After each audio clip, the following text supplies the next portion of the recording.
चांदनी की रोशन शुआओं में छोटे छोटे कतरे जैसे जादू के मोती जमीन पर गिरते थे। अली ने अपनी छोटी सी खिड़की से बाहर देखा और हैरत से पूछा, माँ, ये रोशनी कहाँ से आ रही है? माँ ने मुस्कुराते हुए कहा, ये रमज़ान का तीसरा अशरा है अली। ये अशरा रहमत, बख्शिश और दुआओं का है। अली के दिल में तजस्सुस की लहर दौड़ गई। वो जानना चाहता था कि ये अशरा दूसरों के लिए कैसे खुशियों का सबब बनता है। अगले दिन अली ने अपनी माँ के साथ मस्जिद जाने का फैसला किया। रास्ते में वो देखता कि लोग खुश दिली से रोजा रखते हैं, मुस्कुराहटें बांट रहे हैं और जरूरतमंदों की मदद कर रहे हैं।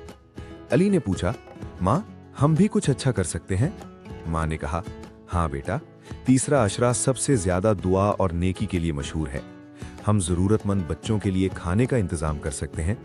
अली ने खुशी से हाथ जोड़ लिए और कहा, चलें, आज हम भी खुशी बांटेंगे। अली और माँ ने मिलकर छोटे छोटे पैकेट बनाए जिनमें खाने के साथ चॉकलेट और रस भी थे। अली ने सोचा कि ये छोटे छोटे तोहफे किसी के दिल में बड़ी खुशी पैदा कर सकते हैं।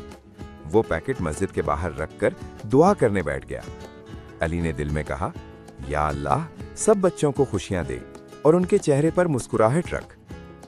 अचानक अली के दिल में एक खुशबू सी महसूस हुई, जैसे अल्लाह ने उसकी दुआ सुनी हो। रात को अली ने चांदनी में बैठकर कुरान की आयात पढ़ी। उसने सुना कि तीसरा आशरा मग़फ़िरत और रहमत का है और जो नेक काम करे वो उसकी बख्शिश के करीब होता है। अली ने अपनी छोटी सी उंगली आसमान की तरफ बढ़ाई और कहा, या अल्लाह, मैं हमेशा नेक काम करूंगा और दूसरों की मदद करूंगा। वो जान गया कि रमज़ान सिर्फ रोज़ा रखने का नाम नहीं, बल्कि दूसरों के लिए खुशी बांटने और दुआ करने का भी है। चांदनी रात के आखिर में अली के दिल में सुकून था।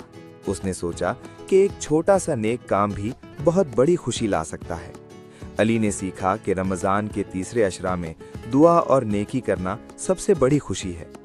इस रात अली ने ख्वाब में देखा कि आसमान से छोटे छोटे चमकते सितारे ज़मीन पर गिरते हैं और हर सितारा एक मुस्कुराने वाले बच्चे की तरह रोशनी बांट रहा है।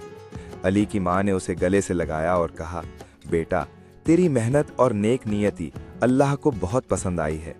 अली ने खुश होकर कहा, मैं हर रमज़ान इसी तरह नेक काम करूँगा।